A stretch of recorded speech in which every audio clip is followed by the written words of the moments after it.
Sup everybody, this is Karak with ACG, and as always it's my continuing mission to bring you reviews that aren't 2 minutes long or filled with sponsored bullcrap. What happens when you take a point-and-click adventure, mix in elements of the X-Files, Twin Peaks, and what could only be described as Krusty the Clown's older brother the family doesn't talk about during Christmas holidays? That's right, you get Thimbleweed Park, a Ron Gilbert and Gary Winnick's point-and-click adventure that has finally kicked its way out into stores with its big clown shoes size 11. But as we all know, just getting here's half the battle. Let's see if these two old grognards who started back when point-and-click adventure games ran on monochrome monitors have what it takes to bring the magic of ancient point-and-click classics like Secret of Monkey Island, Day of the Tentacle, and Maniac Mansion into the future, or if it's all just passed them by. As always, if you like the video, maybe subscribe. So here's my review for Thimbleweed Park, Microwave Safety Videos, The Horrors of Clown Debt, and Bedrooms of Terror, Episode 5. Graphics are up first. I mean, when you sit down for this, you have to know that it's a point-and-click game, which means it's going to look a very particular way. Now, that's a way that some gamers are going to look at and think, this makes sense. This is here to remind me of what I never want to go back to. While other gamers are going to look at the title, sit back with a nice, warm feeling because Thimbleweed Park is anything if it's a digital hug from a long-lost friend. What works so well for me and is instantly noticeable as Thimbleweed Park is a combination of unique movement across sprawling locations that all have multiple complex puzzles. I mean it, the first time you go terrassing across a graveyard soiled environment and realize you just crossed like 3 entire game screens packed to the gills with dead bodies buried under their last birthday cards chiseled in stone. It's actually pretty goddamn epic. And while not all of the locations are like this, most are indeed large and complex environments, crisscrossing graveyards, multi-tiered levels, and hotels replete with an assortment of room activities and optional stuff. Yes, you heard that right. Optional activities and puzzles that can be taken care of, which I'm going to get to in a second. Now, color work here is also very well done, and even with a large library of locations to explore with your assorted team members, every place feels somewhat unique, either due to excellent planning in the color palette or within the architectural designs of their base structures. Now, there is some backtracking here, whether you're boxing around the inner workings of mysterious subterranean complexes or trying to get the world's first steampunk and vacuum tube-powered printer to work, or if you're feeding magic mushrooms to questionable magicians. Every single location is interesting enough or changed up enough that revisiting them makes sense here. Now, that doesn't mean the game is perfect, because it's not. Movement across the levels can be hampered by this complexity that I spoke of, and though you can double-click to speed up your pixelated little people pedaling at light speed across the levels, sometimes they can get a little bit confused about what you want them to do, which means they can run back, then double back, then run forward, then double back, then run back, and double back, and then run forward again, like a goddamn target in a circus turkey shoot. Luckily, there aren't a ton of environments that allow for this, but you will notice it here and there. As expected, the game also ran perfectly without crashes or issues on anything, from the high-end test PC to the low-end with an i3 and a 680. As a complete package, while Thimbleweed Park may not wow with its graphical prowess, what it does is it offers unique strengths where it can and very few weaknesses, and there's this unmistakable feeling of mischievousness in almost every single spot you encounter. Sound, music, and voice.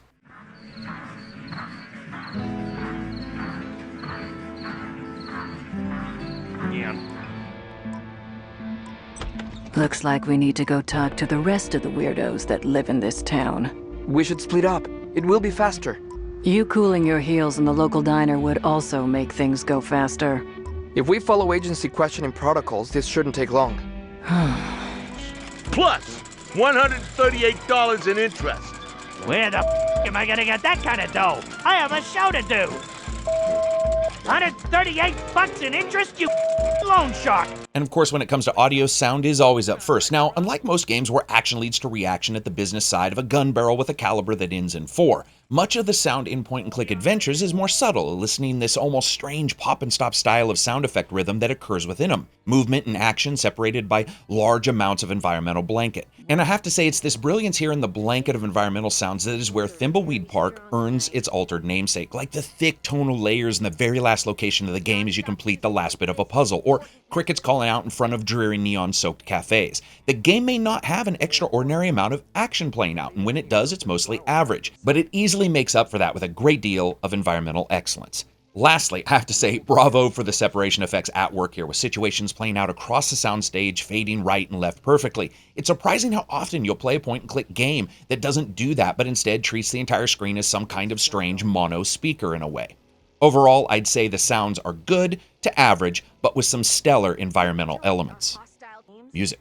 So this is mostly excellent with somber electronic themes playing out in sheriff stations to noir-style guitar-driven elements in others, and I really like that it added a great deal of tension in some of those locations, and throughout each of the spaces you play, the tracks do an excellent job adding just a little bit of emotion. Sadly, there are a couple oddballs here. For example, the consistent circus gone wrong music tracks that play out in a couple thematically connected areas for one character are sort of grating. It just doesn't fit as well as the rest, and instead of adding to the elements of theme and emotion in the environment, it sort of doubles up on the attitude you already see visually. As a package, it actually is pretty good music, it's just I wish that in some locations they went with a bit more subtlety. And of course, that brings us to voice. Now, I liked a great deal of the work here, especially folks like Agent Ray, who is basically Dana Scully with a cold storage shed where her heart should be, dealing out sarcastic, biting one-liners and emotional dead drops in various sentences throughout. Or Ransom the Bleeping Clown, one part tragic tale of a bachelor gone wrong, one part long-haul trucker. This dude smashes through the game like a verbal semi-truck whose tires have been replaced by squeaky clown shoes, just absolutely taking the piss out of everything, anything, and anyone in the game.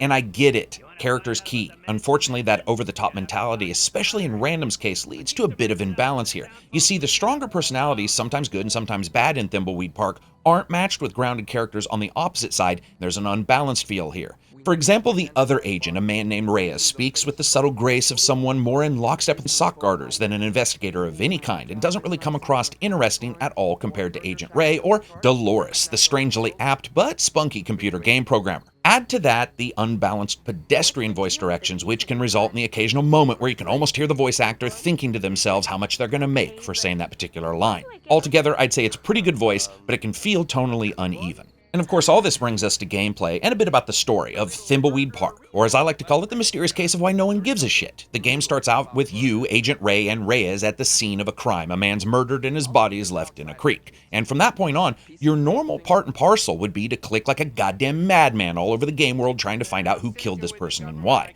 But almost instantly, a couple things become very noticeable. One is the game's scale. At times it can feel absolutely enormous, from long drawn-out walks down various side streets to locations having different upper and lower levels with puzzles stretching across them, to huge phone books with hundreds of numbers you can call, from city businesses to hints to Kickstarter backer recordings. This easily feels like the largest point-and-click adventure game in just pure scope that I've played in a long time. Now, the second thing you're going to notice is absolutely no one really gives a shit this dude is dead. Oh, sure, they pretend they do, but overall, not really. The agents truck around the fucking creek, ignoring the fact that this dude is basically fouling everyone's water supply like a human fracker. I mean, if this is a reflection of law enforcement, I can only assume the world is like friggin' Bartertown in Mad Max. But really, that lethargy and possible side motive manipulations are actually played to excellent effect here in the twisting story, which I won't ruin other than to say everyone has secrets, no one's there for the reasons you think, and Ransom the Clown is most likely a manifestation of the god of rage. Now, the last thing you'll probably pick up on this game is the larger stable of characters you can play, as within just a small amount of time you'll be branching out from 1 to 2 to 3 to 4 and maybe even more playable characters, with you mixing and matching items across them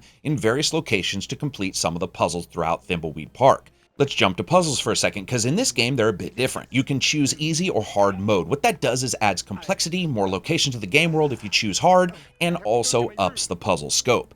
In easy mode, this might take you 8 to 10 hours and has a nice overall slope of puzzles across the environments. Hard mode is, at least to me though, one of the most in-depth puzzle titles I've played in years, and is going to add a number of hours to that playtime. And really, that playtime is just incredibly varied. One second you're leading cops to false leads to open up avenues of gameplay for another character to sneak into a location and do ultimately underhanded things. And the next you're interrogating winos about their curbside lifestyle. And then a moment later, you're eating questionable meat from unclean cafes, only to reenact that moment in Team America World Police where a puppet turns into Linda Blair from The Exorcist. And of course, to finish all that off, you're doing this across a game world that's incredibly wide and overall terrain covered. In fact, more than halfway through Thimbleweed Park, I was stunned to find more and more locations all being available to me. Thimbleweed Park really offers this incredible depth and scope for a point-and-click adventure, and while it does run afoul of a couple of the genre's weaknesses, it's few and far in between and really surprising in that fact.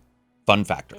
Now, I have to say, if there's one thing this game is, it is fun. The game just grabs you, and I get it. This might be too much for some folks, because some puzzles have you not only figuring out what's going on in one character's location, but also performing other actions to help that character move forward, and sometimes it feels like you're playing 3D chess from Star Trek. But to me, that's simply the magic here. Could this have been made without Kickstarter? I don't know, but it certainly feels like something has changed. Not only are items usable, but people are as well, and who has what, when, and where can matter. And while it never really leaves you at a dead end, it can stretch your brain a bit to try to overcome the narrative threads that might stop one character from doing something in an area that another could.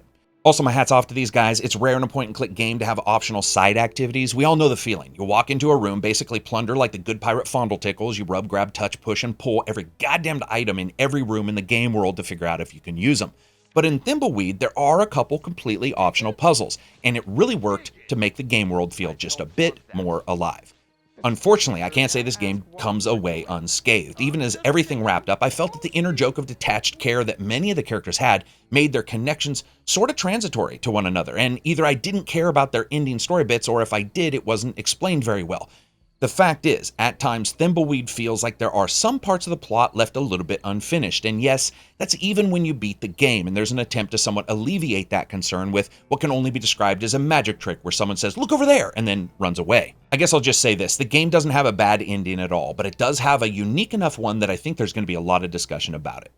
So as you guys know, I rate games on a buy, wait for sale, rent, or never touch it again rating scale. This is absolutely a buy. It's not perfect, but the game has wicked puzzles, an incredibly large world, 2 different difficulty levels which change up the game, and honestly relies much less on random items and more on smart use of characters and items. And once again, a couple little optional things that you can do really set it off for me.